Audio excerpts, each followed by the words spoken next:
Today I'm going to read to you from a book by an author friend of mine, Michael Kelly, For Fear of Little Men. This is a short story from For Fear of Little Men called The Horned Coven by Michael Kelly. There once was a woman of the village of Below who walked around her house, shuttering the windows after her family had gone to bed. But just as she was about to retire herself, she heard a sharp knocking upon the door. "Who is there?" she called, wondering who on earth might be knocking at this hour. "I am the witch of One Horn," croaked a voice in reply. "Open your door and let me in." But although a witch was bound to tell the truth, she could also bewitch the mind of the person who heard, so that the woman heard not the truth that was spoken, but a lie. So she believed that it was her neighbour come on an urgent errand to borrow some butter, and she opened the door. The witch strode in, a fearful hag with burning eyes, a single sharp tooth, and a great curving horn growing out of her forehead. She spoke no word, but sat beside the fire, took out a wool carder, and began carding her wool with violent haste. The poor woman of the house just stood there, powerless to speak or move, held in thrall to the witch's spell. After several minutes there came another knock at the door. The witch looked up and snapped, "Well, answer it!" And the lady of the house was obliged to do just that, her body acting against her will, trotting to the door and opening it like a puppet on a string. Standing outside was a second witch with terrible eyes and a hooked nose and two great horns upon her head. "I am the witch of Two Horns," she said. "Stand aside and let me in." The poor woman did so, and the witch stalked into the house, carrying her spinning wheel with her. She immediately sat down and began spinning the wool that had been carded by the witch of One Horn. Every couple of minutes another witch would knock upon the door, and each would bear one horn more than the witch before her, until finally there were 12 witches crowding into the tiny living room, the first one with a single horn, the last one with a dozen horns. The 12 hideous women carded and spun and wove and sang songs of bewitchment in long dead tongues. The woman of the house was struck dumb and unable to move, and her family lay in their beds, woven in spells of slumber. At length one of the witches cried out, "Woman, you must make us a cake." They all laughed raucously at the thought of putting the poor woman to work. She fumbled around in the kitchen, but her senses were muddled by the witch's spells, and she could not think clearly. "I am sorry," she begged at last, "but I cannot find anything to fetch water in." This prompted further laughter from the witches. One of them mockingly thrust a sieve into her hands and screeched, "I charge that you will know no peace until you fetch the water to bake the cake in this sieve." While the witches laughed aloud at her plight and confusion, the poor woman was compelled to leave her house and walk to the well. She drew up a bucketful of water and poured it into the sieve, only to watch it instantly spill away again through the holes. She wept in frustration as she repeated this time and time again, the witch's spell making it impossible for her to return to the house until she had succeeded.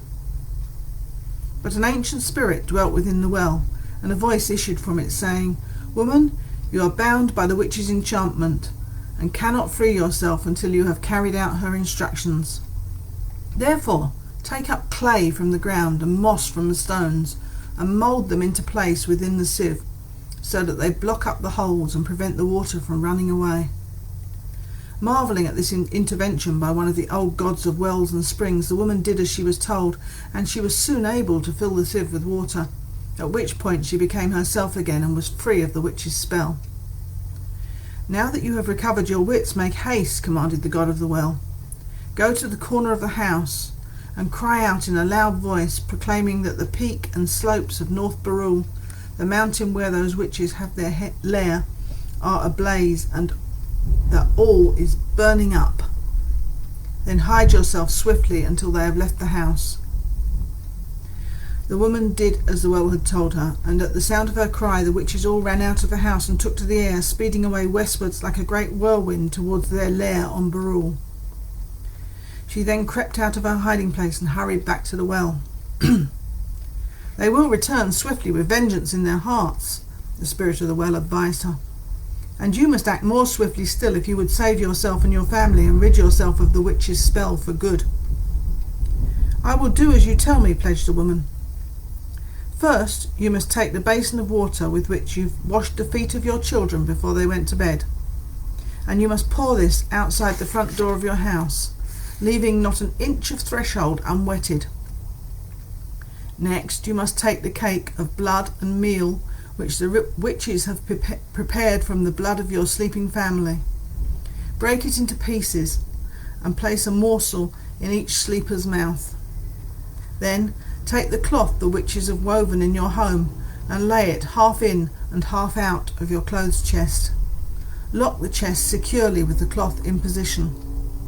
Finally, when all else has been done, bar and secure the front door so that the Horned Coven cannot re-enter the house." So the woman did as she had been instructed. She took the basin of water in which her children's feet had been washed, and she poured it outside the front door, right across the threshold. Then she found the cake that the witches had made with the blood of her family. When she placed a morsel of this in each mouth, the members of the household all stirred and woke from their sorcerous slumber, clamouring to know what had happened. She shushed them into silence, promising that she would tell them when all was done. She hurried to gather up the large quantity of cloth that had been spun and woven by the witches, and she placed it half within and half without her trunk, closing the lid upon it and locking it securely. Finally, she bolted the front door and secured it with a sturdy bar.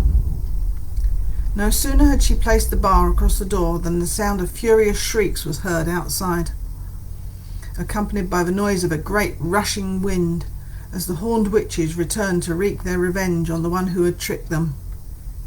"Open this door," commanded one of the witches. "I will not," replied the woman of the house staunchly, though her face was pale with terror.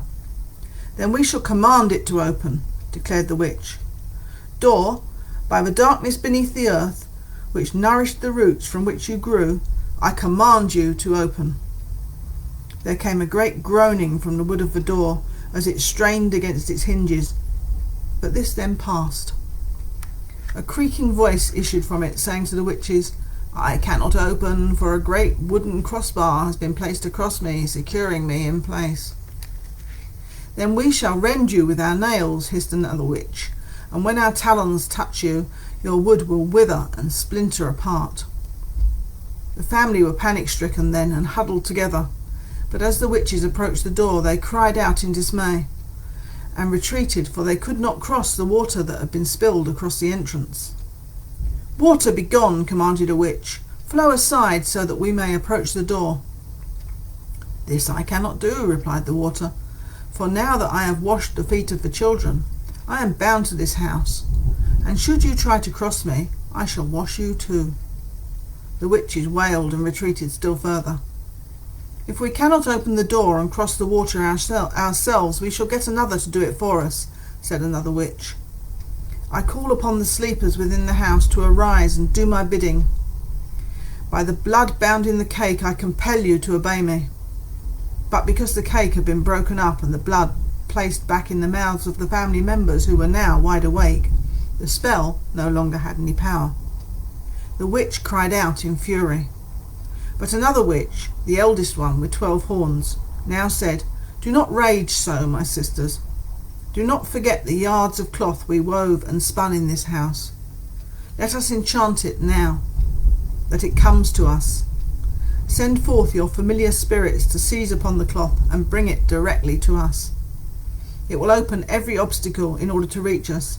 Then we may enter the house freely and take our revenge on this woman who has dared to defy us." So the witches summoned their familiar spirits, who swarmed into the house, taking the form of cats, bats, spiders and rats once within, scurrying and scooting around the feet of the frightened family, searching for the witch's cloth. But they were not real creatures of flesh and blood, They were magical beings, projected imaginings, whose senses were psychic rather than physical.